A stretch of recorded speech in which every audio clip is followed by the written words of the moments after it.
अस्सलाम वालेकुम नाज़रीन, प्रोग्राम न्यूज़ व्यूज़ में आपको खुशामदीद कहूँगी। मैं हूँ आपकी मेज़बान पलवश शाह महमूद।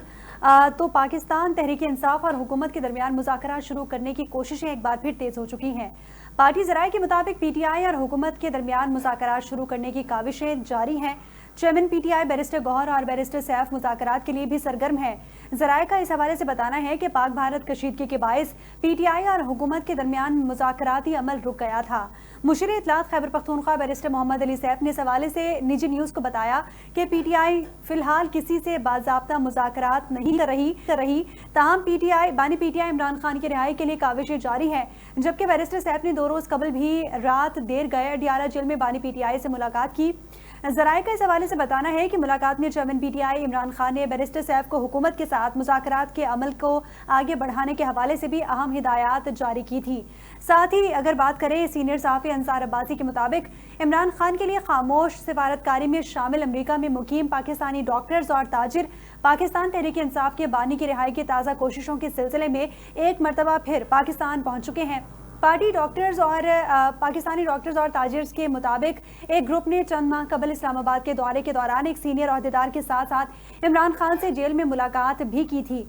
ये ग्रुप इस वक्त लाहौर में मौजूद है और ज़राए का ये भी बताना है कि वफ़द अब तक इमरान खान से मुलाकात में कामयाब नहीं हो पाया। इस बात की तस्दीक भी नहीं हुई कि किसी अहम अहदेदार के साथ इस वफ़द की कोई बातचीत हुई है या नहीं।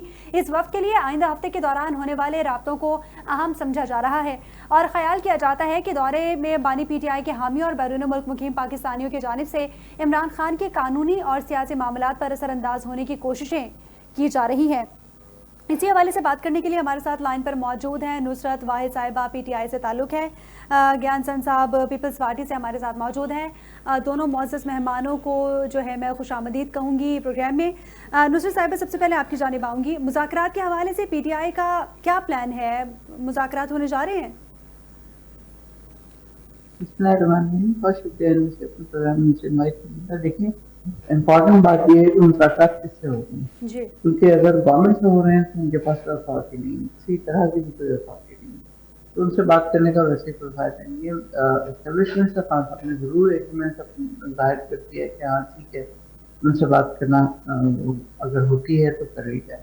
अभी आपके उससे मुझे पता चला कि एक और डेलीगेशन आया हुआ है US से पाकिस्तानियों का। बिल्कुल ऐसे ही है। पहले भी जैसे वो लोग आए थे ऐसी उम्मीद से कि खान साहब से मुलाकात होगी और तो इसका पॉजिटिव नतीजा निकलेगा। उनको तो कुछ दिन बताए गए थे कि इतने हफ्तों में हम कर देंगे रिहा उन्हें, लेकिन नहीं हुआ, कुछ भी नहीं। तो अब जब ये वाली सिचुएशन है कि वो दोबारा से आए हैं और दोबारा ही कोई इस तरह की चीज होने वाली है, किसी उनकी मुलाकात होगी या उनको रिहाई खान साहब को मिल जाएगी, इमरान खान साहब को, तो मेरा नहीं ख्याल कि कोई इस तरह की चीज होने वाली है, क्योंकि ये ट्रक की बत्ती के पीछे लगाने वाली चीज है। करते ये लोग कुछ भी नहीं है, सिर्फ इसी तरह की बातें करके और होप खिला देते हैं। कहना चाहिए PTI के वर्कर्स को, क्योंकि खान साहब को तो पता है इसी तरह की ये लोग इस तरह की कोई हरकत नहीं करने वाले और उनसे जो उनकी डिमांड है वो मानते नहीं। अभी आपने देखा है कि क्या कुरैशी बेचारे हॉस्पिटल में दाखिल थे तो उनके पास ये क्या नाम है, महमूद मौलवी, इमरान इस्माइल और एक और साहब, पता नहीं क्या उनका नाम है, हिंदू, वो तीनों गए थे जाकर कन्विंस उनको कर रहे थे कि आप खान साहब से साथ ना दें अब और हर जगह इनका साथ दे। तो फिर जैसे ही उन्होंने इनकार किया तो उनको दोबारा स्टेशन पर डाल के हॉस्पिटल पहुंचा दिया। फिर जिसमें पीछे से आवाज भी आ रही है, भाई तुम लोग क्या कर रहे हो, इस तरह क्यों पहुंचा रहे हो उनको, आराम से लेके जाओ उनको, स्टेशन से उठाओ, व्हीलचेयर में बिठाओ और फिर लेके जाओ। कि इस तरह कौन लेके जाता है किसी को, लेकिन उनको हुक्म होगा ना, चलो थैंक यू चले जाते हो अपने जेल में, तो उनको ले जाकर डाल दिया गया दोबारा जेल में। तो मैं समझती हूँ कि ये बस ऐसे ही चीजें हैं। अगर देखें आसानियां करनी होती तो हमें बहुत सारी चीजों में नजर आ सकती है आसानियां। अब डॉक्टर यास्मीन को यहाँ करें जो कैंसर पेशेंट की सर्वाइवर है, खुद वो इतनी माशाल्लाह एज की हैं और उसके अलावा भी और बहुत सारी और चीजें हैं। उमर चीमा है जिनका एक हाथ फ्रोजन शोल्डर हो गया है जो नहीं काम करता, और उसके अलावा उनकी शक्ल देखो तो यकीन नहीं आता कि उमर चीमा वही है। तो इस किस्म के लोगों को रिहाई दें ताकि लोगों को कुछ आसरा मिले। कि हाँ ये सब कुछ होने वाला है। लेकिन अब जिस तरह आपको पता है कि फील्ड मार्शल का ओहदा उन्होंने ले लिया है, बिल्कुल। और इसके बाद अब जो भी पहले भी तक यही जो भी थी सारी अथॉरिटी उनके हाथ में थी। गवर्नमेंट तो जाहिर है बस ऐसे ही है, तो कहा क्या कहा जाए कि बॉस ऐसा कर सकती है या कोई उनके सही। हाथ में कोई डिसीजन पावर है, इस तरह का कुछ नहीं है। तो अभी भी उन्होंने ही करना है, फील्ड मार्शल साहब ने जो पहले वो कर रहे थे, तो उम्मीद हमें तो बहुत कम नजर आ रही है। सॉरी, चाहे टेलीविजन आए, अमेरिका से ना आए, तो सच में पड़ा कुछ नहीं सही। होने वाला है ये। तो अल्लाह जाने कब तक टालेंगे ये लोग इस तरह, ऐसे ही है। ठीक ठीक। ज्ञानचंद साहब, आपकी जानिब आना चाहूँगी। माजी में भी मुज़ाकरात स्टार्ट हुए, फिर एक ब्रेक लग गया, उसके बाद अब दोबारा मुज़ाकरात होने की बातें इस वक्त ज़ेर गर्दिश हैं। आप समझते हैं कि मुज़ाकरात अगर इस बार शुरू होते हैं तो किसी नतीजे पर पहुंचेंगे? मैं समझता हूँ कि ये सिर्फ अपने आप को जिंदा रखने के लिए ये बातें कर रहे हैं। सही। इस किस्म की कोई सिचुएशन नहीं है। और जब पीटीआई ने सोचा कौमी धारा में और जिम्मेदारी का मुजाहरा करते हुए वो पार्लियामेंट की तरफ आए और हुकूमत को से बात करना चाहिए, तब इस पे तबसरा करेंगे। अभी मैं कुछ नहीं कहना चाहता। ठीक। और अगर मुज़ाकरात एक बार फिर से होते हैं तो पीटीआई इस कहाँ स्टैंड करेगी? सिलसिले में मैं कुछ नहीं कहना चाहता। अगर और कोई क्वेश्चन है तो बता। ठीक ठीक। नुसरत साहिबा, आपकी जानिब आना चाहूँगी।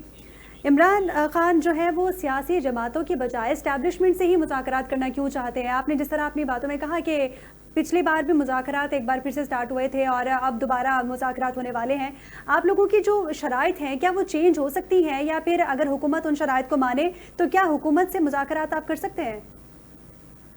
देखिए, मतलब ढाई दिन की चीज है कि हुकूमत के हाथ में तो अथॉरिटी को वो 17 सीटों वाली जमात जो है वो फेडरल गवर्नमेंट में मौजूद है और पंजाब में मौजूद है, और दूसरी जमात जो है वो भी आपको पता ही है किस तरह वोट मिले और किस तरह नहीं मिले। हमारी 22 एमएनए की सीटें यहाँ से ली गई, और उसके अलावा जो एमपीएज हैं उनकी कितनी सीटें होंगी उसका मुझे अंदाजा नहीं है। लेकिन ये सारी सीटें किसको लेकर दी गई, या एमसीएम को या पीपल्स पार्टी को, तो इनके हाथ में तो अथॉरिटी नहीं है, ये लोग कुछ कर नहीं सकते। हुकूमत से बातचीत उस वक्त की जाए ना जब ये अथॉरिटेटिव हो, ये कोई फैसला कर सकते हो। अभी जब इनके हाथ में कोई इस तरह की चीज ही नहीं है तो इनसे फिर बात करने का फायदा क्या हो? क्योंकि आपको पता है जरदारी साहब की जो कंडीशन है, तो फिजिकल हेल्थ जो उनकी है, वो हमने उनकी स्पीच देखी है। जिस तरह वो स्पीच कर रहे थे उस पर बहुत कुछ वो स्पीच बता रही थी कि मैं कौन हूँ और क्या कर सकता हूँ। और इसी तरह जो दूसरे साहब हैं जो वज़ीर आज़म हैं, उनको देखा जाए तो इन लोगों के मुंह से एक लफ्ज नहीं निकला, इतनी बड़ी जंग के धाने पे हम पहुंच गए थे। वो तो अल्हम्दुलिल्लाह हमारी एयरफोर्स ने इन टाइम एक्शन लिया, और आर्मी ने भी और बाहर नेवी भी अपनी जगह पर अलर्ट करी थी, उसकी वजह से हम बच गए। वरना इन सियासतदानों ने तो कोई बिल्कुल ऐसे इनके मुंह में जिब लग गई थी जैसे कुछ हो ही नहीं रहा इनके मुल्क में। 4 दिन गुजर गए और वो ड्रोन हमले किए जा रहे हैं, किए जा रहे हैं, किए जा रहे हैं। उन्होंने इनको बता दिया था, उनके आपको पता है ना, वज़ीर खारजा ने कहा कि हमने बता दिया था और हमने कहा था हम सिर्फ दहशतगर्दों की जगह पे करेंगे। तो आपने कैसे उन लोगों के ऊपर यकीन कर लिया जिसके ऊपर अल्लाह कुरान शरीफ में कहता है यहूद नसारा तुम्हारे कभी भी दोस्त नहीं हो सकते, आप उनके तरफ दोस्ती का हाथ नहीं बढ़ाएं। अब वो आपको कह रहे हैं कि हम ये नहीं करेंगे और आप 100% बिलीव करके बैठे हुए हैं उनके ऊपर। अनलेस एंड अनटिल वो नूर खान एयरबेस पे हमला करते हैं, या मरीज कैंप के पास करते हैं, या कालापुर की बात करते हैं, या कराची की बात बता रही हैं, उसके अलावा पंजाब में और बाकी जगहों पे बेइंतहा ड्रोन हमले हुए हैं। वो तो अल्हम्दुलिल्लाह के इतनी अलर्ट हमारी आर्मी और एयरफोर्स नेवी है कि उन्होंने वापस उनके ऊपर किया, और किस तरह उनके जहाज गिरे और तबाह बर्बाद हुए, जिसके ऊपर मुझे बहुत ही हैरान परेशान होकर कह रहा था और उन्होंने हमारे ऊपर हमले ही कर दिया। अरे भाई तो यानी he was not expecting at all कि यहाँ से वापसी में कोई इस तरह की चीज होगी। तो मेरा नहीं था कि हुकूमत इस काबिल है कि इनसे बातचीत की जाए या कोई इस तरह की चीज की जाए। ये लोग ठीक है हुकूमत कर रहे हैं, करते रहे, कब तक करनी है इन्होंने। अल्लाह खान साहब को जिंदगी और सेहत ये रखे, क्योंकि आज एक बहुत ही मेरे ख्याल में एआई से जनरेटेड एक प्रेस कॉन्फ्रेंस की दिखाई गौहर खान की, जिसमें वो कह रहे हैं कि किसी ने ब्लेड से हमला किया और गर्दन के पास कट लग गया और बहुत खतरनाक हो सकता था, लेकिन वो महसूस है। तो मेरा नहीं ख्याल से कोई इस तरह की चीज हुई है, क्योंकि अगर हुई होती तो इसका तहलका मचा हुआ होता। सही तो सही। इंशाल्लाह ऐसा कुछ नहीं हुआ होगा। ये ऐसी एआई से रिलेटेड चीजें जो होती हैं, ये लोग आजकल इससे कर रहे हैं बहुत ज्यादा। ठीक है। तो फेसबुक वगैरह तो ये ठीक है।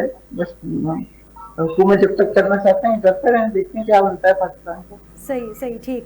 ज्ञानचंद साहब, आपकी जानिब आना चाहूँगी। मौजूदा हालात से हट के थोड़ी सी बात कर लेते हैं। जो वज़ीर आज़म ने अहम टास्क सौंपा है बिलावल भुट्टो सरदारी को कि आलमी सतह पर पाकिस्तान का जो मौक़िफ़ है वो उजागर करना है, इसमें कौन कौन सी चीज़ें उजागर करने की ज़रूरत है? बिलावल भुट्टो किस अहम मौजू पर बात करने वाले हैं, इस हवाले से तो आपको इल्म होगा। देखिए, ये मुल्क की सालमत का इशू है। हम जंग की हालत में हैं जी। और जंग मुख्तलिफ मामलों पे लड़ी जाती है। हमारी आर्मी हथियार लेकर, हमारे एयरफोर्स फिजा में जदीद टेक्नोलॉजी के साथ लड़ती है। तो सफारतकारी के मामलों से भी हमें ये जंग लड़ने की जरूरत है और उसके लिए हुकूमत ने समझा कि बिलावल भुट्टो से बेहतर कोई लीडर नहीं है जिसको ये जिम्मेदारी सौंपी जाए। और उसमें एक बड़ी सीजनल टीम है, उनको दी गई है ताकि वो इंटरनेशनल माहद से जो दहशतगर्दी स्पॉन्सर हो रही है इंडिया की तरफ से, उसको भी दुनिया को बताया जाए। जो यहाँ पे हमें हमारे मुल्क के अंदर मस्जिदों पे, मंदिरों पे, स्कूलों पे हमले हो रहे हैं, उसके पीछे जो हाथ है उनको भी दुनिया के सामने वाज़ह कर दिया जाए। ये जो पानी थे, वो जो पानी एक इंटरनेशनल ट्रीटी के तहत डिसाइडेड है, जिसमें भी एतराज़ात थे लेकिन वो डिसाइडेड है, उसको मुअत्तल करना और पूरे मुल्क के इकोनॉमी को, एग्रीकल्चर को तबाह करने की कोशिश करना, ये एक मुल्क पे जंग थोपने के बराबर है। मैं ISPR की स्टेटमेंट का हवाला दूंगा जहाँ पे कहा गया कि वो कहते हैं कि आपका हम पानी बंद करेंगे, हम कहते हैं कि अगर हमारा पानी बंद किया तो हम आपकी सांस बंद कर देंगे। ये इतना अहम मामला है, हम इस पानी के बगैर जी नहीं सकते। हमारे जो भी इकोनॉमी है वो एग्रीकल्चर कंट्री है, उस पर डिपेंडेंट है। हमारे बड़े लोगों का रोजगार उस पानी से वाबस्ता है और हमारे एक पूरी तहजीब है जिसको सिंधु वादी की तहजीब कहा जाता है या इंडस सिविलाइजेशन कहा जा रहा है, वो पूरा पाकिस्तान तकरीबन उस पे आता है। हमारे वो तारीखी इमोशनल अटैचमेंट की उस सिंधु दरिया से है। तो मैं समझता हूँ कि गवर्नमेंट ने बेहतरीन फैसला किया है। जरूरत इस बात की है कि हमारे दुश्मनों के जो इरादे हैं, ज्ञानचंद साहब ठीक है, आप ये फैसला तो खुशाइन समझते हैं, दुनिया को बताया जाए और उससे दुनिया को बावर कराया जाए कि पाकिस्तान एक पुरअमन मुल्क है, वो अमन चाहता है, वो जंग नहीं करना चाहता, लेकिन अपने दिफा के लिए, अपने मफादात के लिए और अपने अवामी मफादात के लिए कुछ भी करना पड़ा तो उसकी मजबूरी होगी। और आपने देख लिया कि 10 मई को जो जवाब पाकिस्तान ने दिया उसने साबित करके दिखाया। ठीक है ज्ञानचंद साहब, आप बिल्कुल ठीक कह रहे हैं। आपकी बात से मैं मुत्तफिक हूँ, लेकिन आपसे ये भी जानना चाहती हूँ कि एक अहम टास्क तो बिलावल भुट्टो सरदारी को हुकूमत की जानिब से सौंप दिया गया है। आप नहीं समझते कि जो कमेटी अहम लोगों पर मुश्तमिल, खुसूसी शख्सियात पर मुश्तमिल तश्कील दी गई है, उसमें अपोजिशन के लोग भी शामिल होने चाहिए थे? क्योंकि अगर इंडिया की बात करें तो इंडिया ने जो अपनी कमेटी तश्कील दी है उसमें अपोजिशन के भी लोग शामिल हैं और हुकूमती लोग भी शामिल हैं। और अगर अपोजिशन के कुछ अरकान शामिल किए जाते तो ये तो अच्छा होता ना पीपल्स पार्टी के लिए कि बिलावल भुट्टो उनको लीड करते। देखिए, हमने तो PTI को 12 कोशिश की कि वो पूरे प्रोसेस में, न सिर्फ इस जंग की हालत के प्रोसेस में, लेकिन पार्लियामानी कमेटी जो है उसमें खासतौर पे मैं 26वीं तरमीम पे कहूँ तो उसमें भी वो आ जाए। इनकी चीज एक सुई कहीं की अटकी हुई है और वो सुई वहां से आगे चले तो बात बने ना। जब तक ये आगे नहीं आएंगे, बैठकर बाकी पॉलिटिकल पार्टी से, पार्लियामेंट से, पार्लियामानी इदारों से, गवर्नमेंट से बैठकर बात नहीं करेंगे तो इनकी मनमानियां तो चलनी ही है। वो स्टेटस जो इनका लाडले का स्टेटस था वो रहा नहीं है। अब तो बाकी दुनिया में सब लोगों के साथ बैठकर कर रहा है। हमारा दुश्मन है इंडिया, उसके साथ हम हम ताजा एक जंग का झलक भी आप देख चुके हैं। जी बावजूद उसके भी इंटरनेशनल कम्युनिटी से भी हम बात कर रहे हैं, जरूरत पड़ी तो उससे भी हमारे जो लिगी मिलिट्री ऑपरेशन है जी वो भी वहां पे जंग भी लड़ रहे हैं, एक दूसरे से बात भी कर रहे हैं। सही यहाँ पे ये बात करने के लिए तैयार नहीं है। ये बैकडोर से इधर उधर की बातें करके बैठ जाते हैं। आओ सामने आओ, आपके इश्यूज क्या है, इनके जो भी इश्यूज है वो पीपुल्स पार्टी गारंटी करती है कि इनके जायज इश्यूज जो है वो गवर्नमेंट से हम मनवा लेंगे। सही लेकिन आकर बैठ लो तो सही ना, बैठकर बात तो करो ना। ये जब तक बात शुरू नहीं होती और ये सबको ये कहते रहेंगे कि हमने किसी से बात नहीं कर रही है, जो भी आए हमसे बात करे, ऐसे ऐसे ऐसे दुनिया नहीं चलती है और ये भी नहीं चल सकती। सही, ठीक। नुसरत साहब, आपकी जानिब आना चाहूँगी। आपकी पार्टी ने अनाउंस किया कि आप लोग अपना अलग से वफ्द भेजेंगे। उस वफ्द में कौन कौन लोग शामिल होंगे, सबसे पहले तो ये जानना चाहूँगी। सेकेंडली, क्या वो वफ्द पाकिस्तान का जो मौक़िफ़ था वही आलमी सतह पे उजागर करेगा या बानी पीटीआई की रिहाई के हवाले से भी बातचीत की जा सकती है?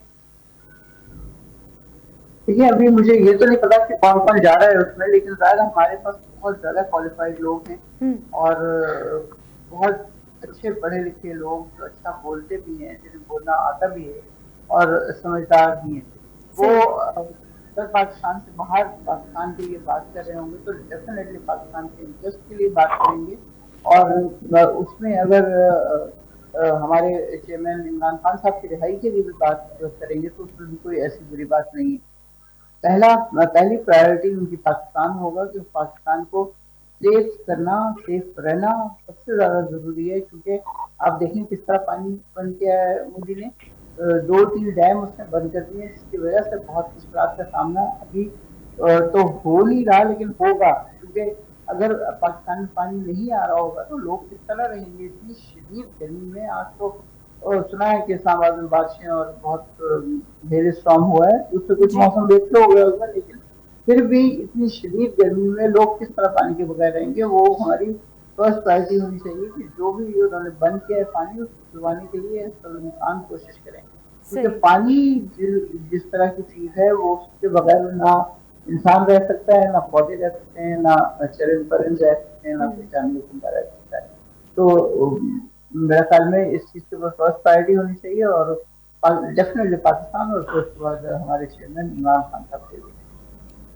बिल्कुल ठीक कह रही है। पानी तो हमारी लाइफ लाइन है और पानी के ऊपर तो जंग भी हो जाती है। पानी के ऊपर ही बेसिकली हमारी जंग स्टार्ट हुई। बिल्कुल ठीक कह रही है आप नुसरत साहिबा। बहुत शुक्रिया, दोनों मौजूद मेहमानों ने अपना कीमती वक्त दिया।